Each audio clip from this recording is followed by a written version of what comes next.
हम कौन हैं, कहाँ से आए हैं, क्या हमारा जीवन 60, 80 या 100 साल तक ही सीमित है या कुछ और भी हैं। जी हाँ दर्शकों, आज आपको मैं जीवन के आत्मज्ञान से जुड़ा एक रहस्य बताने वाला हूँ, क्योंकि हम संसार के सर्वश्रेष्ठ बुद्धिजीवी प्राणियों में से एक हैं, अर्थात हम मानव हैं। भावों से भरी, संस्कारों से परिपूर्ण और धनधान्य से समृद्ध वसुदेव कुटुंबकम के सिद्धांत का अनुसरण करने वाली भारतीय संस्कृति आज भी जीवित है। नमस्कार दर्शकों, मैं हूँ आर आर जाट और आप सभी के लिए लेकर आया हूँ जीवन के आत्मज्ञान से जुड़ा रहस्य, जिसे जानने के बाद शायद ही आपके मन में कोई हिचकिचाहट रहेगी। लेकिन इसको सीधा समझाने की बजाय मैं आपको कहानी के माध्यम से समझाता हूँ, ताकि आप खुद ही अच्छी तरह से समझ सकेंगे और इस आत्मज्ञान को ग्रहण कर सकेंगे।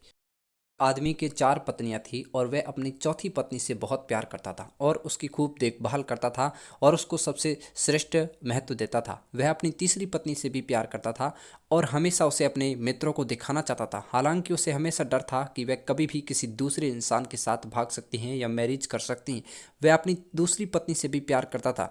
जब भी उसे कोई बड़ी विकट परेशानी आती थी तो वह अपनी दूसरी नंबर की पत्नी के पास जाता और वो उसकी समस्या को सुलझा देती थी। वह अपनी पहली पत्नी से प्यार नहीं करता था, जबकि पहली पत्नी उसे बहुत गहराई से प्यार करती थी और उसकी खूब देखभाल करती थी। एक दिन वह व्यक्ति बहुत बीमार पड़ गया और जानता था कि वह जल्दी ही मर जाएगा। उसने अपने आप से कहा, मेरी 4 पत्नियां हैं, उनमें से मैं एक को अपने साथ ले जाता हूं। जब मैं मरूं तो वह मेरे मरने में साथ दे। तब उसने चौथी पत्नी से कहा, अपने साथ चलेगी? तो वह पत्नी बोली, नहीं, ऐसा तो हो ही नहीं सकता, और वो वहाँ से चली गई। उसने तीसरी पत्नी से जब ये पूछा तो वह बोली, ज़िंदगी बहुत अच्छी है यहाँ पर, जब तुम मर जाओगे तो मैं किसी दूसरे के साथ शादी करके अपना नया जीवन बसा लूँगी। उसने दूसरी पत्नी से कहा तो वह बोली, माफ़ कर दीजिए, इस बार मैं तुम्हारी कोई मदद नहीं कर सकती, ज़्यादा से ज़्यादा मैं तुम्हारे दफनाने तक ही तुम्हारे साथ रह सकती हूँ। अब तक उसका दिल बहट ही गया था और ठंडा पड़ गया। तब एक आवाज़ आई, मैं तुम्हारे साथ चलने को तैयार हूँ, तुम जहाँ जाओगे मैं तुम्हारे साथ ही चलूँगी। उस आदमी ने जब देखा तो वह उसकी पहली पत्नी थी। वह बहुत बीमार सी हो गई थी, खाने पीने के अभाव में वह दुर्बल हो चुकी थी। वह आदमी पश्चाताप के आंसू के साथ बोला, मुझे तुम्हारी अच्छी देखभाल करनी चाहिए थी और मैं कर सकता था। दरअसल ये कोई कहानी वास्तविक नहीं है, बल्कि ये काल्पनिक कहानी है जो हमारे जीवन के आत्मज्ञान से जुड़े रहस्यों की अर्पण करती हैं। तो चलिए हम आपको चार की चार पत्नियों के रहस्य बताते हैं। देखिए, चौथी पत्नी है हमारे मानव शरीर।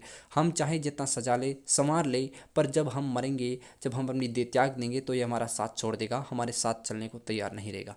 तीसरी पत्नी है हमारी जमा पूंजी और रुतबा।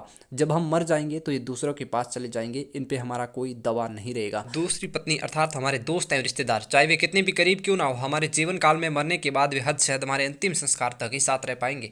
और पहली पत्नी है हमारी आत्मा, जो सांसारिक मोहमाया से सदैव उपेक्षित ही रहती है। यही वह चीज़ है जो हमारे साथ रहती है। जहाँ भी हम जाए, कुछ देना है तो इससे दीजिए, देखभाल करनी है तो इस आत्मा की कीजिए, और प्यार भी करना है तो इस आत्मा से कीजिए। कहते हैं ना कि मिली थी जिंदगी किसी के काम आने के लिए, पर वक्त बीत रहा है कागज के टुकड़े कमाने में। मिली थी जिंदगी किसी के काम आने के लिए, पर वक्त बीत रहा है कागज के टुकड़े कमाने में। क्या करोगे इतना पैसा कमाकर? ना कफन में जेब है, ना कफन में जेब है, ना कब्र में अलमारी, ना कफन में जेब है, ना कब्र में अलमारी, और ये मौत के फरिश्ते तो रिश्वत भी नहीं लेते। इसी के साथ आज का आत्मरहस्य समाप्त होता है।